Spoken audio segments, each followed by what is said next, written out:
Head coach for job search coachinghq.com. As a site with curated information that you can watch, listen to, or read that will help you find work more quickly.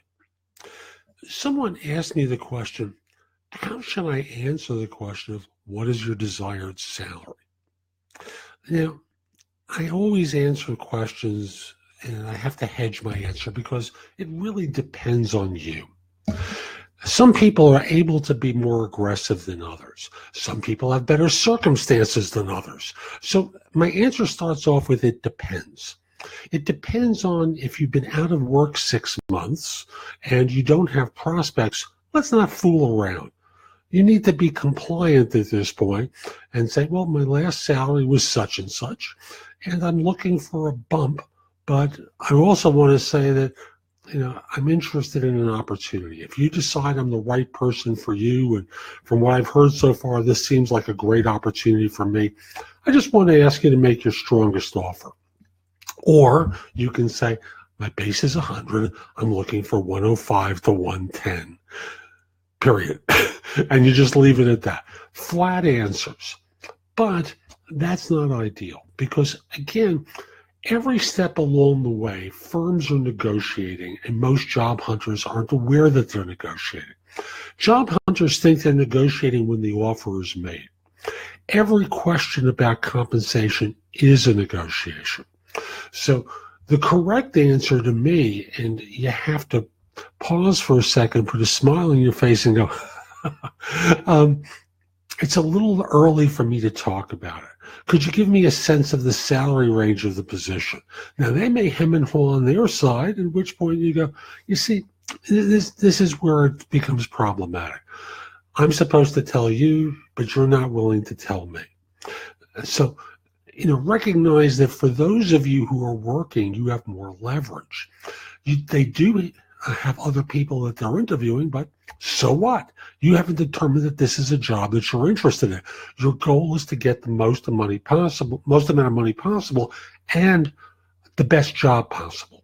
So that's response number one. Going a step further, you can then say, I want you to understand that other firms are interested in me now, and I understand you're talking about a salary of, let's say, 110 to 120. I just want to encourage you.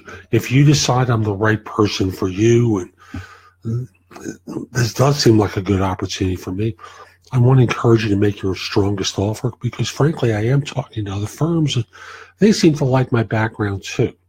So what you're doing is dangling the fear in front of them that they're competing. Now, on their side, they're not ready to be fearful, but you're also not ready to be compliant and commit to a number.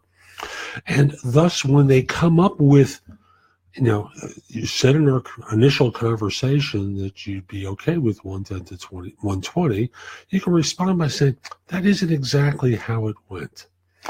What I said was my understanding is that this position pays 110 to 120.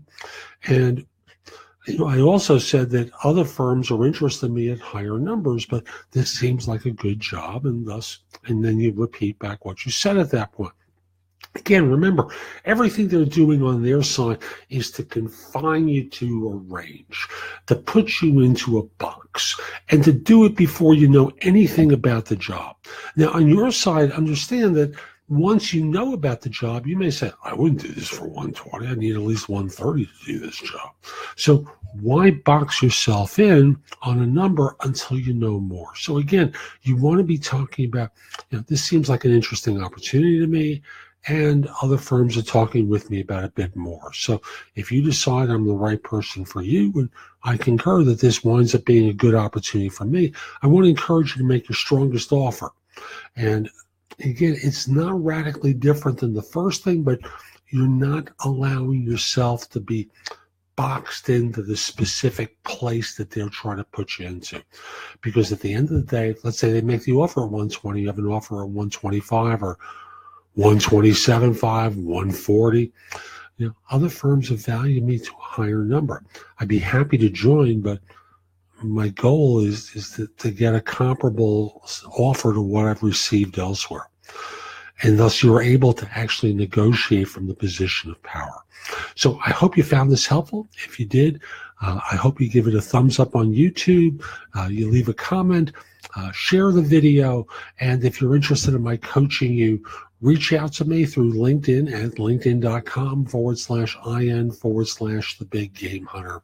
And once we're connected, send me a message that lets me know about coaching. Hope you have a great day. Take care.